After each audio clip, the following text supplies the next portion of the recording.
Chapter 18, The Seven Last Plagues and the Righteous. The great time of trouble begins after probation's close, when Christ shall cease his work as mediator in man's behalf. Then this time of trouble will begin. Then the case of every soul will have been decided, and there will be no atoning blood to cleanse from sin. When Jesus leaves his position as man's intercessor before God, the solemn announcement is made, "He that is unjust, let him be unjust still, and he which is filthy, let him be filthy still, and he that is righteous, let him be righteous still, and he that is holy, let him be holy still." Revelation 22, verse 11. Then the restraining Spirit of God is withdrawn from the earth. Patriots and Prophets, page 201, 1890. God's people are prepared for the trying hour before them. When the third angel's message closes, mercy no longer pleads for the guilty inhabitants of the earth. The people of God have accomplished their work. They have received the latter rain, the refreshing from the presence of the Lord, and they are prepared for the trying hour before them. Angels are hastening to and fro in heaven. An angel returning from the earth announces that his work is done. The final test has been brought upon the world, and all who have proved themselves loyal to the divine precepts have received the seal of the living God. Then Jesus ceases his intercession in the sanctuary above. Christ has made the atonement for his people and blotted out their sins. The number of his subjects is made up. The kingdom and dominion and the greatness of the kingdom under the whole heaven is about to be given to the heirs of salvation, and Jesus is to reign as King of Kings and Lord of Lords. Great Controversy, pages 613 and 614, 1911. Terrible beyond comprehension. The season of distress and anguish before us will require a faith that can endure weariness, delay, and hunger, a faith that will not faint, though severely tried. The time of trouble, such as never was, is soon to open upon us, and we shall need an experience which we do not now possess, and which many are too indolent to obtain. It is often the case that trouble is greater in anticipation than in reality, but this is not true of the crisis before us. The most vivid presentation cannot reach the magnitude of the ordeal. Great Controversy, pages 621 and 622, 1911. When Jesus leaves the most holy, his restraining spirit is withdrawn from rulers and people. They are left to the control of evil angels. Then such laws will be made by the counsel and direction of Satan that unless time should be very short, no flesh could be saved. Testimonies, Volume 1, page 204, 1859. Many laid to rest before time of trouble. It is not always safe to ask for unconditional healing. He knows whether or not those for whom petitions are offered would be able to endure the trial and test that would come upon them if they lived. He knows the end from the beginning. Many will be laid away to sleep before the fiery ordeal of the time of trouble shall come upon our world. Counsels on Health, page 375, 1897. The Lord has often instructed me that many little ones are to be laid away before the time of trouble. We shall see our children again. We shall meet them and know them in the heavenly courts. Selected Messages, Book 2, page 259, 1899. Satan's goal, destroy all Sabbath keepers. Says the great deceiver, "Our principal concern is to silence this sect of Sabbath keepers. We will finally have a law to exterminate all who will not submit to our authority." Testimonies to Ministers, pages 472 and 473, 1884. It is the purpose of Satan to cause them to be blotted from the earth in order that his supremacy of the world may not be disputed. Testimonies to Ministers, page 37, 1893. The remnant church will be brought into great trial and distress. Those who keep the commandments of God and the faith of Jesus will feel the ire of the dragon and his host. Satan numbers the world as his subjects. He has gained control of the apostate churches, but there is a little company that are resisting his supremacy. If he could blot them from the earth, his triumph would be complete. As he influenced the heathen nations to destroy Israel, so in the near future he will stir up the wicked powers of earth to destroy the people of God. Testimonies, Volume 9, page 231, 1909. Arguments used against God's people. I saw that the 4 angels would hold the 4 winds until Jesus' work was done in the sanctuary, and then will come the 7 last plagues.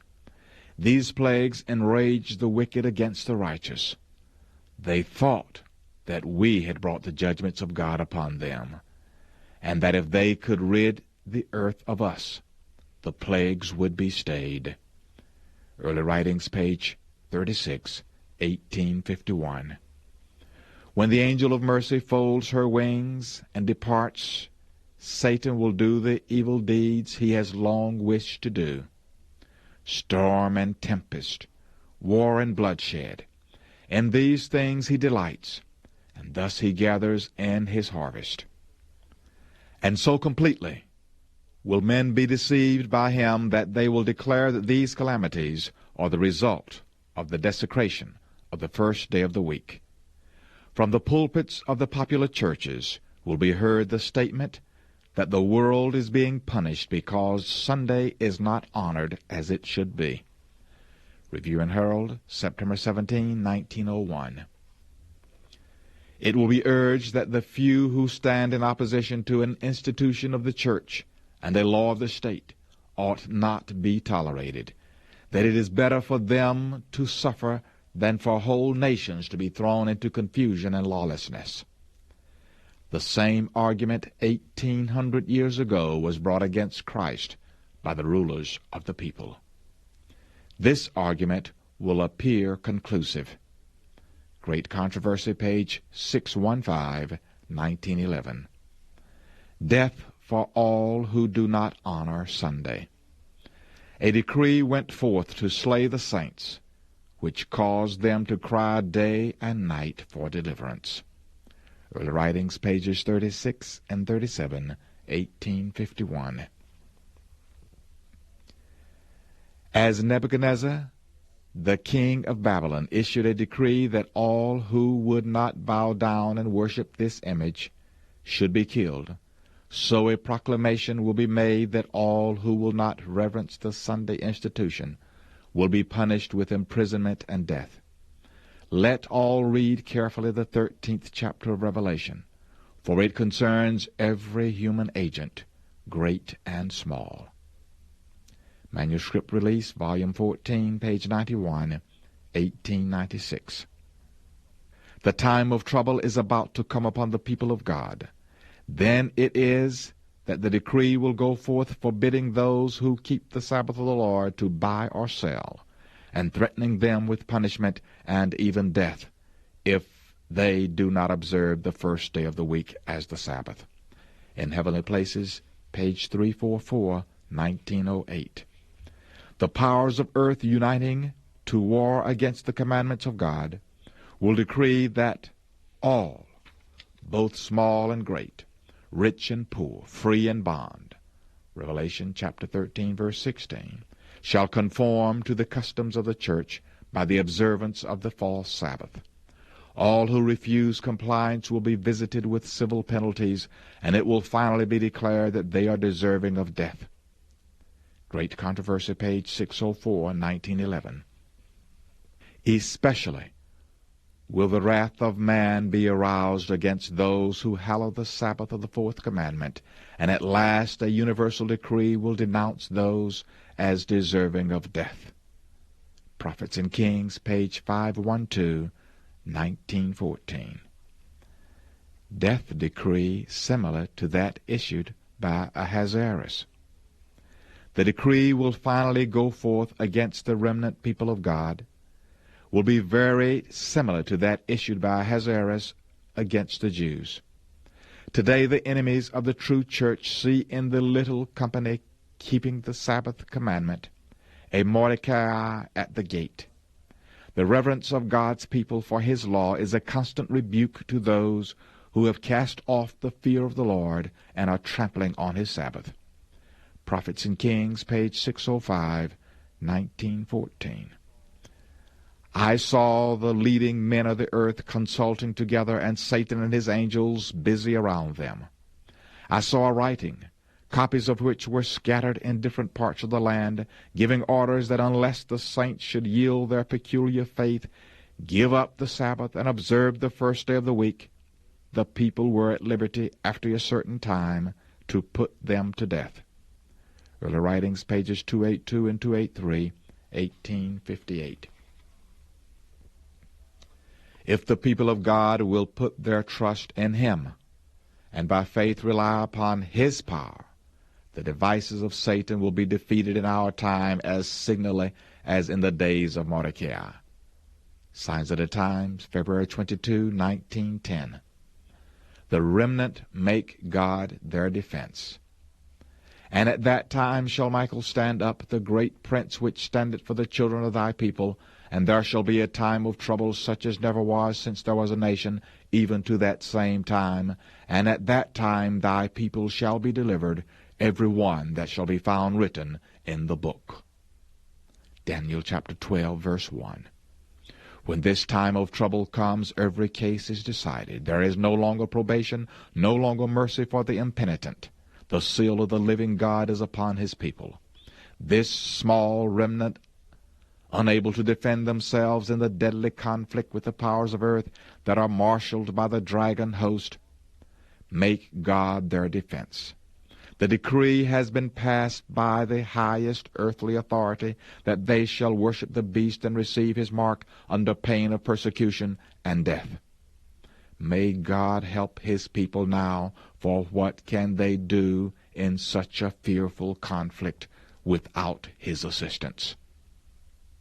Testimonies to the Church, Volume 5, pages 212 and 213, 1882. God's people flee the cities, many imprisoned. As the decree issued by the various rulers of Christendom against commandment keepers shall withdraw the protection of government and abandon them to those who desire their destruction, the people of God will flee from the cities and villages and associate together in companies, dwelling in the most desolate and solitary places. Many will find refuge in the strongholds of the mountains, but many of all nations and of all classes, high and low, rich and poor, black and white, will be cast into the most unjust and cruel bondage. The beloved of God pass weary days bound in chains, shut in by prison bars, sentenced to be slain, some apparently left to die of starvation in the dark and loathsome dungeons. Great Controversy, page 626, 1911. Though a general decree has fixed the time when commandment keepers may be put to death, their enemies will in some cases anticipate the decree, and before the time specified will endeavor to take their lives. But none can pass the mighty guardian station about every faithful soul. Some are assailed in their flight from the cities and villages, but the swords raised against them break and fall powerless as a straw. Others are defended by angels in the form of men of war. Great Controversy, page 631, 1911. The people of God are not at this time all in one place. They are in different companies and in all parts of the earth. And they will be tried singly, not in groups. Everyone must stand the test for himself. Seventh-day Adventist Bible Commentary, Volume 4, page 1143, 1908. The faith of individual members of the church will be tested as though there were not another person in the world. Seventh-day Adventist Bible Commentary, Volume 7, page 983, 1890. Houses and lands of no use. Houses and lands will be of no use to the saints in the time of trouble, for they will then have to flee before infuriated mobs, and at that time their possessions cannot be disposed of to advance the cause of present truth. I saw that if any held on to their property, and did not inquire of the Lord as to their duty, he would not make duty known, and they would be permitted to keep their property, and in the time of trouble it would come up before them like a mountain to crush them, and they would try to dispose of it, but would not be able. But if they desired to be taught, he would teach them in a time of need when to sell and how much to sell. Early Writings, pages 56 and 57, 1851. It is too late now to cling to worldly treasures. Soon unnecessary houses and lands will be of no benefit to anyone, for the curse of God will rest more and more heavily upon the earth. The call comes, "Sell that ye have and give alms." Luke chapter 12, verse 33. This message should be faithfully borne, urged home to the hearts of the people, that God's own property may be returned to him in offerings to advance his work in the world. Ellen White Manuscript Release, Volume 16, page 348, 1901.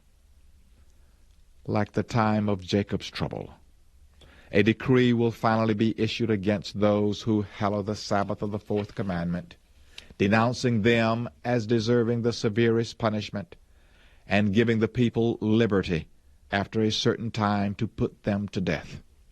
Romanism in the Old World and apostate Protestantism in the New will pursue a similar course toward those who honor all of the divine precepts. The people of God will then be plunged into those scenes of affliction and distress described by the prophet as the time of Jacob's trouble. Great Controversy, pages 615 and 616, 1911. To human sight it will appear that the people of God must soon seal their testimony with their blood, as did the martyrs before them. They themselves begin to fear that the Lord has left them to fall by the hand of their enemies. It is a time of fearful agony. Day and night they cry unto God for deliverance. Like Jacob, all are wrestling with God. Their countenances express their internal struggle. Paleness sits upon every face, yet they cease not their earnest intercession. Great Controversy, page 630, 1911. Jacob's experience during that night of wrestling and anguish represents the trial through which the people of God must pass just before Christ's second coming.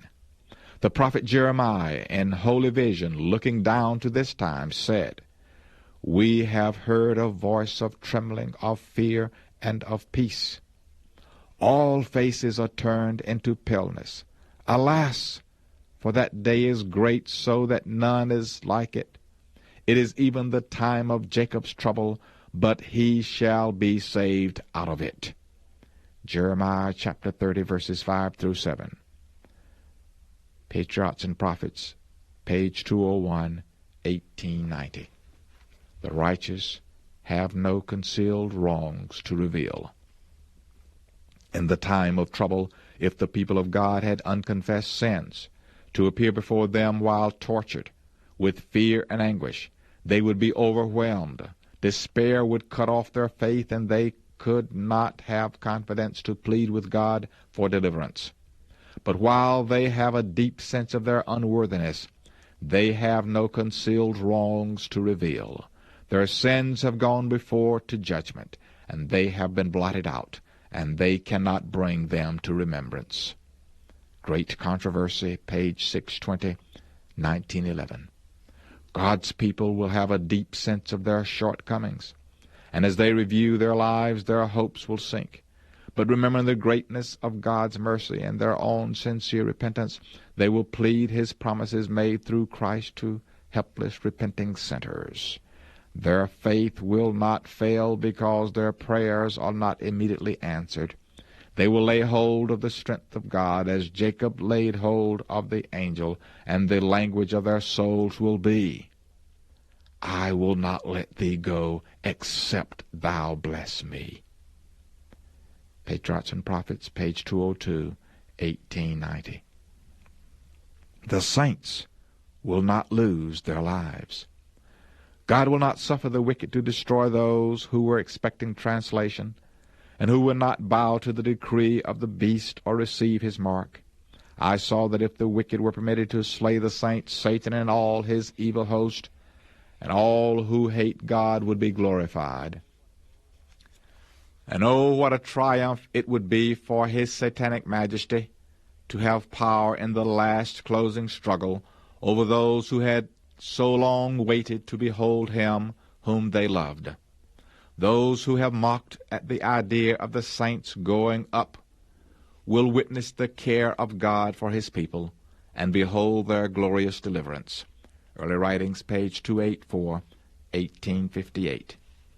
The people of God will not be free from suffering, but while persecuted and distressed, while they endure privation and suffer for want of food, they will not be left to perish.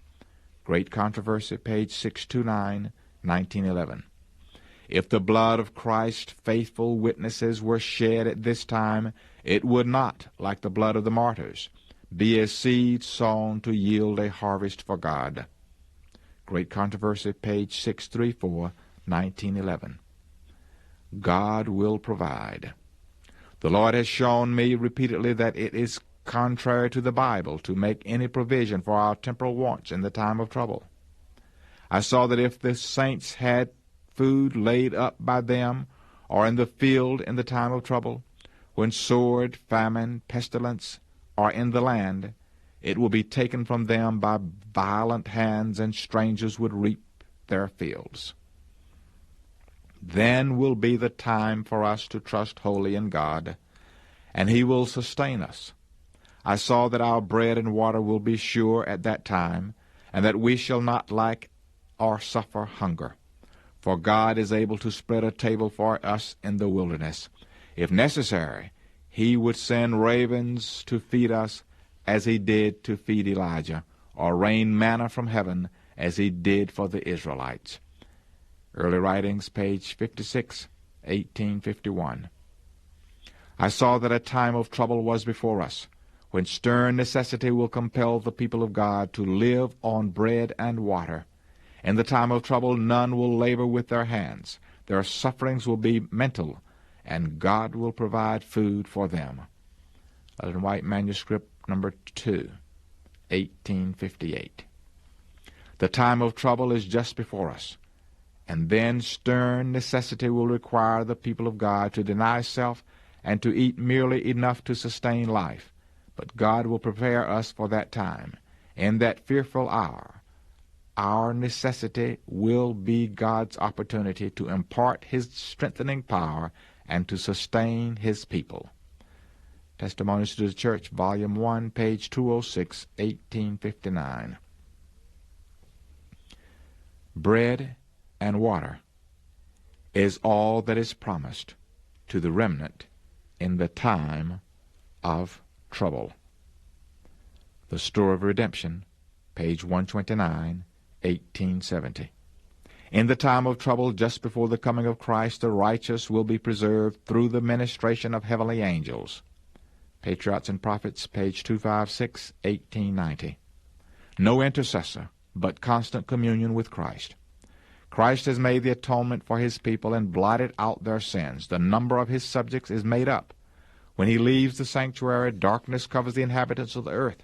In that fearful time, the righteous must live in the sight of a holy God without an intercessor. Great Controversy, pages 613 and 614, 1911. Will the Lord forget his people in this trying hour? Though enemies may thrust them into prison, yet dungeon walls cannot cut off the communication between their souls and Christ. One who sees their every weakness, who is acquainted with every trial, is above all earthly powers, and angels will come to them in lonely cells, bringing light and peace from heaven. The prison will be as a palace, for the rich in faith dwell there, and the gloomy walls will be lighted up with heavenly light, as when Paul and Silas prayed and sang praises at midnight in the Philippian dungeon. Great Controversy, pages 626 and 627, 1911. Could men see with heavenly vision, they would behold companies of angels that excel in strength, stationed about those who have kept the word of Christ's patience. With sympathizing tenderness, angels have witnessed their distress and have heard their prayers. They are waiting the word of their commander to snatch them from their peril. The precious Savior will send help just when we need it. Great Controversy, pages 630 and 633, 1911. It is impossible to give any idea of the experience of the people of God who shall be alive upon the earth when celestial glory and a repetition of the persecutions of the past are blended. They will walk in the light proceeding from the throne of God. By means of the angels, there will be constant communication between heaven and earth. In the midst of the time of trouble that is coming, a time of trouble such as not been since there was a nation, God's chosen people will stand unmoved. Satan and his host cannot destroy them, for angels that excel in strength will protect them. Testimonies to the Church, Volume 9, pages 16 and 17, 1909. God's people cherish no sinful desires. Now, while our great high priest is making the atonement for us, we should seek to become perfect in Christ. Not even by a thought could our Savior be brought to yield to the power of temptation. Satan finds in human hearts some point where he can gain a foothold. Some sinful desire is cherished, by means of which his temptations assert their power. But Christ declared of himself, "The prince of this world cometh and hath nothing in me." John 14, verse 30. Satan could find nothing in the Son of God that would enable him to gain the victory. He had kept the Father's commandments, and there was no sin in him that Satan could use to his advantage. This is the condition in which those must be found who shall stand in that time of trouble. Great Controversy, page 623, 1911. The battle against self continues. So long as Satan reigns, we shall have self to subdue, besetting sins to overcome. So long as life shall last, there will be no stopping place, no point which we can reach and say, "I have fully attained." Sanctification is the result of lifelong obedience. Acts of the Apostles, pages 560 and 561, 1911. Constant war against the carnal mind must be maintained, and we must be aided by the refining influence of the grace of God, which will attract the mind upward and habituate it to meditate upon pure and holy things. Testimonies to the Church, Volume 2, page 479, 1870. We may create an unreal world in our own mind or picture an ideal church where the temptations of Satan no longer prompt to evil, but perfection exists only in our imagination. Review and Herald, August 8, 1893. When human beings receive holy flesh, they will not remain on the earth, but will be taken to heaven. While sin is forgiven in this life, its results are not now wholly removed. It is at his coming that Christ is to change our vile body, that it may be fashioned like unto his glorious body. Selected Messages, Book 2, page 33, 1901. The 144,000. They sing a new song before the throne, a song which no man can learn save the 144,000. It is the song of Moses and the Lamb, a song of deliverance. None but the 144,000 can learn that song, for it is the song of their experience, an experience such as no other company have ever had. These are they which follow the Lamb whithersoever he goeth. These, having been translated from the earth, from among the living, are counted as the first fruits unto God and to the Lamb. Revelation chapter 15, verses 2 and 3, and chapter 14, verses 1 through 5. These are they which came out of great tribulation. They have passed through the time of trouble such as never was since there was a nation. They have endured the anguish of the time of Jacob's trouble. They have stood without an intercessor through the final outpouring of God's judgments. Great Controversy, pages 648 and 649, 1911. It is not his will that they shall get into controversy over questions which will not help them spiritually, such as, who is to compose the 144,000? This those who are the elect of God will in a short time know without question.